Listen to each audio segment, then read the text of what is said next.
ঢাকা মহানগর গোয়েন্দা পুলিশের অতিরিক্ত কমিশনার দায়িত্ব থেকে হারুন ও রশিদকে সরানো হয়েছে।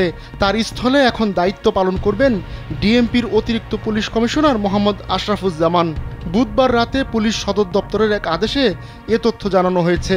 আদেশে বলা হয়, ডিবির অতিরিক্ত কমিশনার হারুন ও রশিদকে বদলি করা হয়েছে। তিনি ডিএমপির অতিরিক্ত কমিশনার ক্রাইম হিসেবে পদায়ন হয়েছেন। অন্যদিকে ডিএমপির অতিরিক্ত পুলিশ কমিশনার গোয়েন্দা মোহাম্মদ আশরাফুজ্জামানকে ডিবির দায়িত্ব দেওয়া হয়েছে।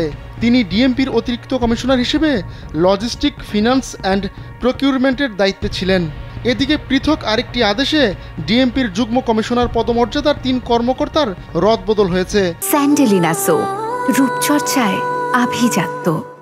বিপ্লব কুমার সরকারকে ডিএমপির অপারেশন শাখা থেকে অ্যাডমিন অ্যান্ড গোয়েন্দা দক্ষিণ, সঞ্জিত কুমার রায়কে অ্যাডমিন অ্যান্ড গোয়েন্দা দক্ষিণ থেকে গোয়েন্দা উত্তর ও খন্দকার নুরুন নবীকে গোয়েন্দা উত্তর থেকে ডিএমপির অপারেশন শাখায় বদলি করা হয়েছে।